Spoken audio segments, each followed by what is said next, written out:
জি 24 ঘন্টা ডিজিটাল পেজে আপনাদের স্বাগত। আজকে সবচেয়ে গুরুত্বপূর্ণ খবর হচ্ছে যে আইপ্যাক সংঘাত অর্থাৎ রাজ্য পুলিশ এবং তদন্তকারী সংস্থা ইডির যে আইনি লড়াই, এই আইনি লড়াইতে যেমন ইডি দ্বারা দ্বারস্থ হয়েছে রাজ্যের বিরুদ্ধে, বিশেষ করে মুখ্যমন্ত্রী মমতা বন্দ্যোপাধ্যায়ের বিরুদ্ধে, সিপির বিরুদ্ধে, ডিজির বিরুদ্ধে এবং ডিসি সাউথের বিরুদ্ধে। এবং সেই মামলার পাশাপাশি সেদিন আইপ্যাকের অফিসে যে তদন্তকারী সংস্থার অফিসাররা ছিলেন, 3জন অফিসার, তারা কিন্তু সেপারেট মামলা করলো সুপ্রিম কোর্টে। তাদের বক্তব্য যে মুখ্যমন্ত্রী তাদের হাত থেকে ফাইল ছিনিয়ে নিয়ে গিয়েছিলেন, শুধু কাগজ নয়, ইলেকট্রনিক্স যে ডিভাইস, সিসিটিভি ফুটেজ, সমস্তটাই তারা নিয়ে গেছিলেন, যেটা সব থেকে বড় ইম্পর্টেন্ট। এবং তারা আশঙ্কা করছেন যে তদন্তের জন্য এই এভিডেন্স নষ্ট করা হতে পারে।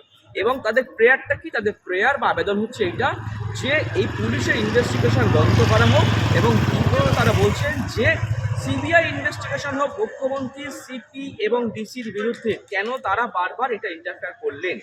প্রক্ষান্তরে এটা অবশ্যই বলবো যে ইডির আবেদনপত্রের মধ্যে একাধিক কিন্তু উদাহরণ, অর্থাৎ আইপ্যাকের অফিসে হামলা বা সেখানে মুখ্যমন্ত্রী যাওয়াটা একটা নতুন সংযোজন হতে পারে, কিন্তু এই রাজ্যে একাধিক ক্ষেত্রে দেখা গিয়েছে যে তদন্তকারী সংস্থা তদন্ত করার ক্ষেত্রে সমস্যায় পড়েছেন, মুখ্যমন্ত্রী ইন্টারফেয়ার করেছেন, পুলিশ ভুয়ো কেস করেছেন।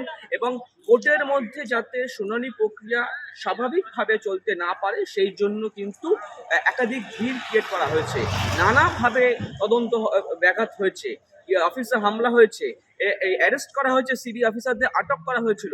সেই সমস্ত প্রত্যেকটা ঘটনাক্রম কিন্তু তুলে ধরা হয়েছে ইডির তরফ থেকে বা সিবিআইয়ের তরফ থেকে। তারা চাইছেন যে সুষ্ঠুভাবে ইনভেস্টিগেশন এগিয়ে নিয়ে যাওয়ার জন্য, আর যাতে কোনো বাধায় পড়তে না হয় তদন্তকারী সমস্ত অফিসারদের, সেটা তারা কিন্তু প্রেয়ার দিচ্ছেন।